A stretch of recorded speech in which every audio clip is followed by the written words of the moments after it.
Greater Creators is a study of creative icons who push the boundaries of art and whose influence can still be felt today. So take a seat, class is in session. Today we're talking about the auteur of anime, animation icon Hayao Miyazaki.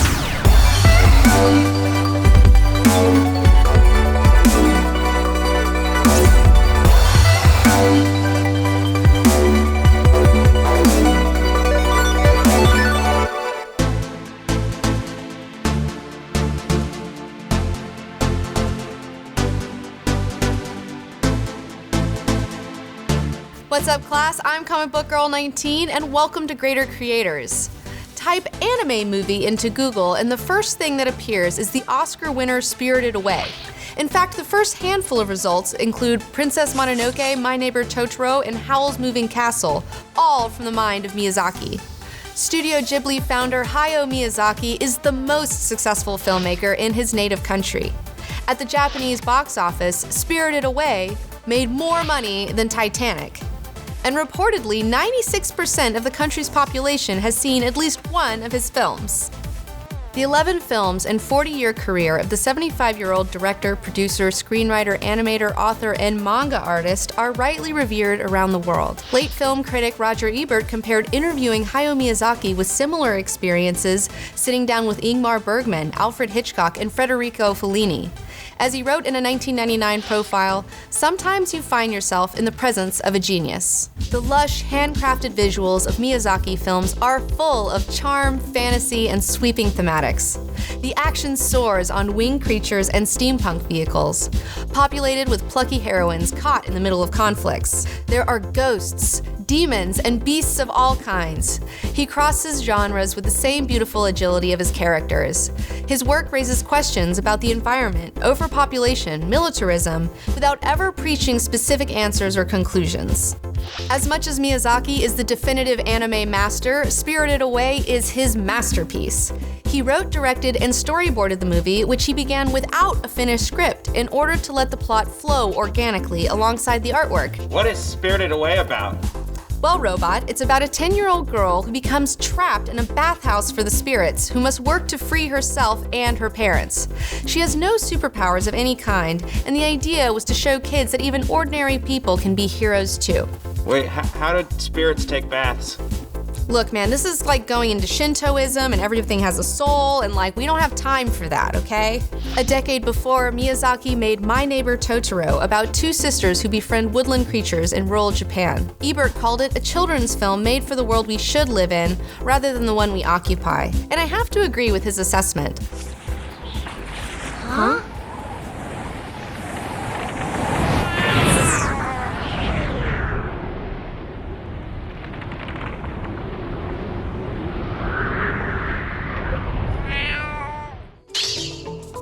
All right, now let's talk about some of the themes running throughout Miyazaki's movies.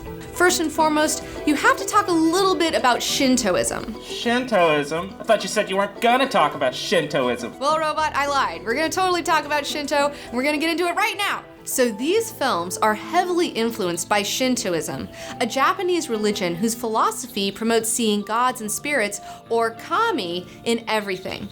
Trees, animals, rivers, an old tire, cell phones, whatever.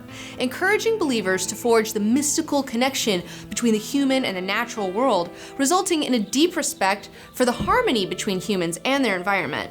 Wait a minute. Are you saying rocks have souls? Yes, that's exactly what I'm saying. The Shinto tradition believes that rocks do indeed have souls, which is kind of awesome. Anyways, in Shinto, there is no hierarchy. Everything on this planet has a portion of the same spiritual essence, and that divine goodness can be found in everything. In order to see this goodness, one must purify one's heart, be sincere in all things, and cultivate a love of aesthetics or beauty. Miyazaki himself does not identify as a Shinto follower, but has stated, "I do respect it, and I feel that the animism origin of Shinto is rooted deep within me." He's also stated, "In my grandparents' time, it was believed that spirits, or kami, existed everywhere, in trees, rivers, insects, wells, anything. My generation does not believe it, but I like the idea that we should all treasure everything because the spirits might exist there, and that we should treasure everything because there's a kind of life to everything." So you're saying even I have a soul? Come on, I'm a robot. Yes, robot. That is what the philosophy states. Everything has a soul, dumb robots included. Even space brain? Yes, even space brain. Even Beans the cat? Yes, even Beans the cat. I'm not sold yet. Keep talking. Shinto themes can be found throughout all of his works. However, Spirited Away is the most Shinto of them all, with the central locale of the film being a bathhouse for the kami where they come to purify themselves. The character arc of the main character, Chihiro, is also very Shinto. She makes the transition from being a sulky child upset at having to move to a new town to a young person with genuine sincerity who's able to meet the challenges of moving with a joyful heart, knowing that she can handle anything that's thrown at her after her experiences in the spirit world. In Shinto and in Miyazaki films, the magical world and the real world exist in tandem, and if one opens their hearts and their eyes, they can see it. Open my heart and eyes. Well, you have stickers for eyes, so... and you don't have a heart. Teacher, which one is your favorite Miyazaki film? Well, Space Brain, my own personal favorite Miyazaki film would have to be 1989's Kiki's Delivery Service, which is all about a young 13-year-old witch named Kiki who must leave home for the first time on her broomstick with her black cat in order to learn about independence. And the movie's conflict really centers around an existential crisis in which this young girl is becoming a woman and understanding all of the things that go along with becoming an adult. Come on. Stay here tonight. I'm afraid I don't understand. Your parents are here with you, aren't they? No, sir, I'm alone. I've come to this town because I'm a new witch in training. Do you have some identification? Oh, never mind.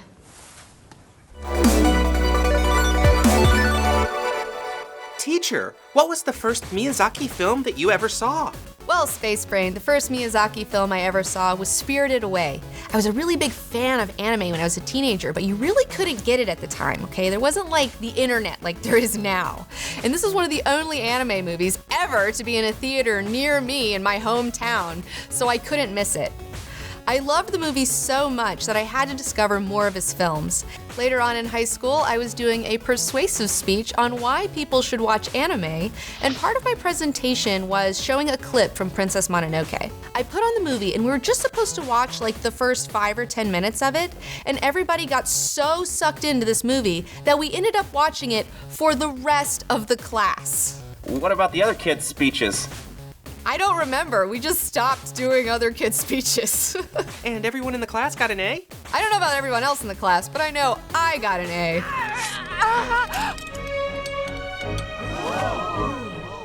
Look, everyone! This is what hatred looks like. This is what it does when it catches hold of you. It's eating me alive, and very soon now it will kill me. Fear and anger only make it grow faster. Hayao Miyazaki was born January 5th, 1941 in Tokyo.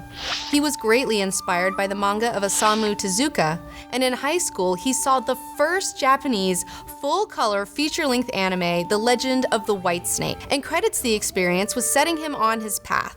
He's also a fan of Russian animator Yuri Norstein, Canadian Frederick Back, and the Fleischer brothers, whose studio was active from 1921 to 1942. His mother struggled with illness for 9 long years, a childhood experience that surfaces in My Neighbor Totoro.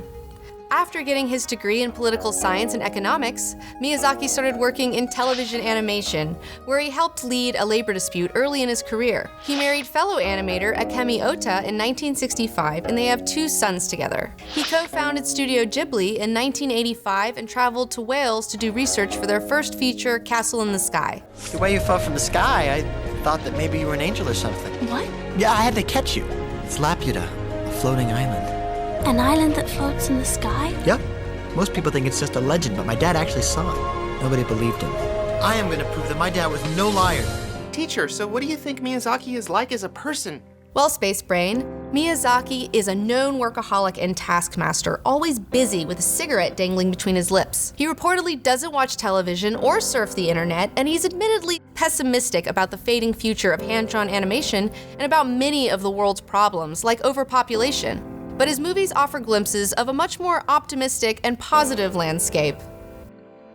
Join us next time on Greater Creators, where we're going to discuss the works of other amazing creators who influenced generations. Class dismissed. Stay tuned for Greater Creators Miyazaki Part 2, where we're gonna learn about the themes in Miyazaki films.